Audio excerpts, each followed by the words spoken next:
ये वो ओथ है जो DGISPR ने प्रेस कॉन्फ्रेंस की। जनाब स्पीकर, वो एक पॉलिटिकल प्रेस कॉन्फ्रेंस थी। जनाब स्पीकर, आपसे मैं गुजारिश करूंगा कि आप oath of an officer article 244 इस आइन की किताब का पेज नंबर 203 जरा मेरे साथ पढ़िएगा और देखिएगा। ये वो ओथ है जो कि हर एक, और रेंजर्स और नैब जो है वो धावा बोलती है। और ये मेरे भाई बैरिस्टर गौहर साहब वहां पे वीडियो बना रहे हैं, नईम पंजोता साहब वहां पे बैठे हुए हैं, वो वीडियोस बना रहे हैं उस जगह से। और जो ये हमारी ये शख्सियात जो हैं ये जख्मी होती हैं। तो जनाब स्पीकर, मुझे ये बताएं कि सुप्रीम कोर्ट के सामने 2 दिन बाद, ये 9 मई को ये हुआ, वज़ीर आज़म इमरान खान साहब को इन केसेस में मुलव्वस किया जाता है। 2 दिन बाद सुप्रीम कोर्ट जो है उनको बुलाती है और उनको वहां से बरी करती है, उनको रिलीज करती है।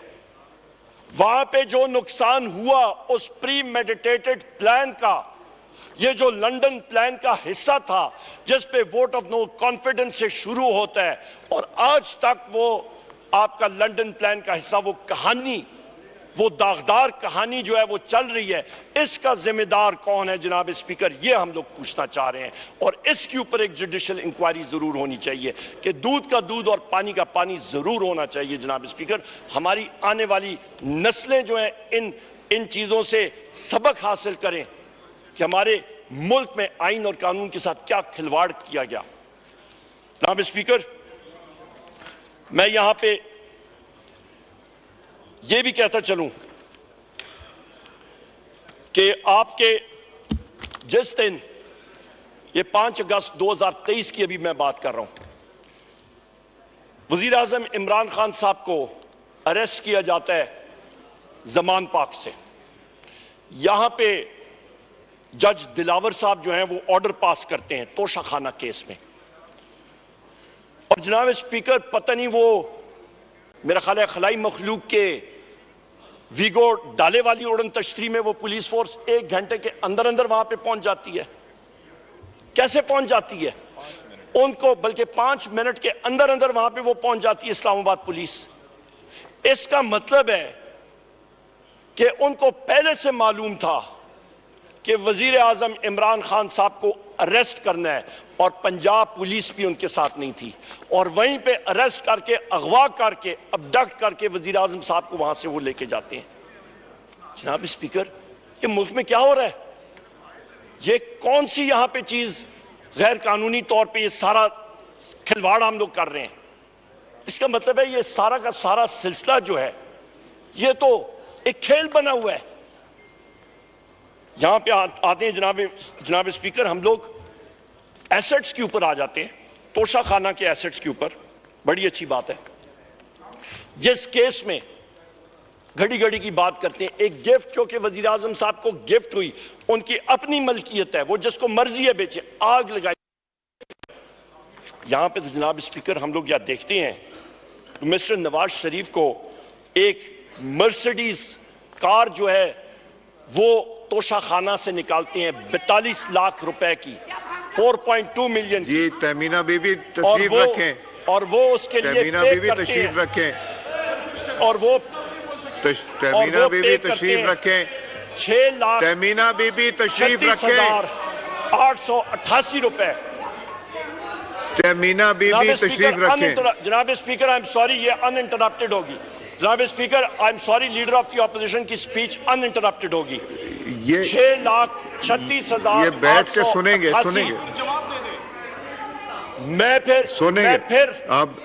मैं फिर बात करता हूं जनाब स्पीकर। नवाज शरीफ ने 6,36,888 रुपए अदा करके गैर कानूनी तौर पे मर्सिडीज बेंज को हड़प कर लिया। एक प्याजे घड़ी 10,05,000 रुपए की ली। डेलेकोर वॉच घड़ी 32 लाख रुपए की ली।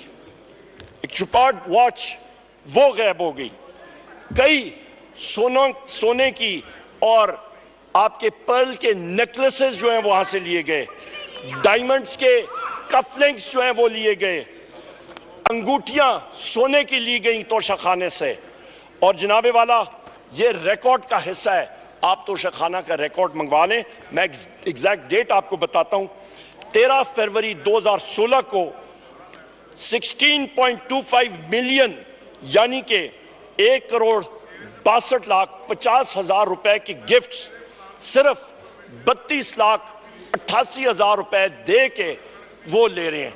जनाब स्पीकर, जेल में इन साहिबान को नहीं होना चाहिए, या फिर आपके मौजूदा तौर पे प्लेटलेट्स जो हैं वो गायब हो जाते हैं, नीचे चले जाते हैं, और जिस वक्त कुर्सी संभालने का टाइम आ जाता है तो फिर प्लेटलेट्स भी ठीक हो जाते हैं, फिर हरियाली भी आ जाती है, फिर सब कुछ ठीक हो जाता है। पर मसला ये है कि वजारत उज़्मा की कुर्सी पे भाई बाजी ले जाता है, वो बेचारे साइड पे रह जाते हैं। ये मसला है जनाब स्पीकर। इस पे एक और चीज मैं भूल गया। यहां पे फ्रूट खाने वाले मतलब शौकीन होंगे, वो तोशा खाने में अनानास, पाइनएप्पल, वो पाइनएप्पल भी आए, वो भी गायब हो गए, वो भी गायब हो गए वहां। जनाब स्पीकर, यहां पे मैं ये कहता चलूं कि इस वक्त पंजाब पुलिस, जिसको मैं बार बार कहता हूं कि वो एक गुलूबट डॉक्टर उस्मान की सरबराही में वो फोर्स ऑपरेट कर रही है। वो फोर्स जनाब स्पीकर, उसने पंगा अपने से जरा ज्यादा ऊपर ले लिया था भावल नगर में।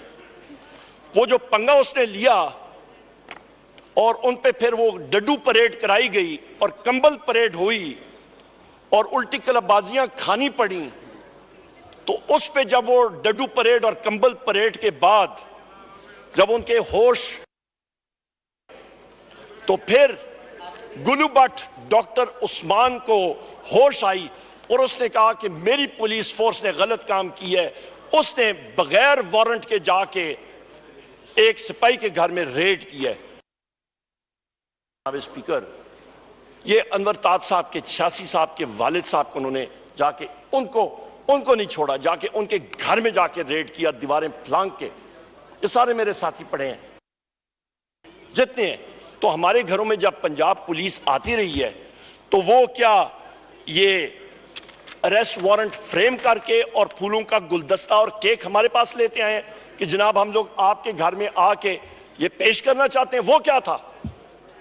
इसका मतलब यह है जनाब स्पीकर कि जो फोर्स एक सुपीरियर फोर्स हो, वो पंजाब पुलिस उसके हत्थे लगे, उनका डड्डू परेड हो, उनका कंबल परेड हो, तो पंजाब पुलिस तीर की तरह सीधा होगी और उसके बाद वो कानून भी याद करेगी, वो आइन भी याद करेगी, वो तौबा भी करेगी, वो मुर्गा भी बनेगी, उनका एसएचओ भी उल्टा सलूट करेगा, उसका एसएचओ पंजाब पुलिस का उल्टी कलाबाजी मार के सलूट करके जमीन पे आएगा।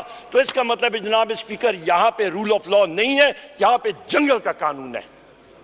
और यहां पे मैं ये भी कहता चलूं जनाब स्पीकर,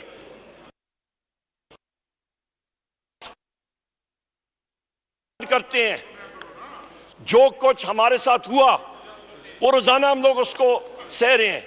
हम लोग डिमांड करते हैं कि भावल नगर इंसिडेंट का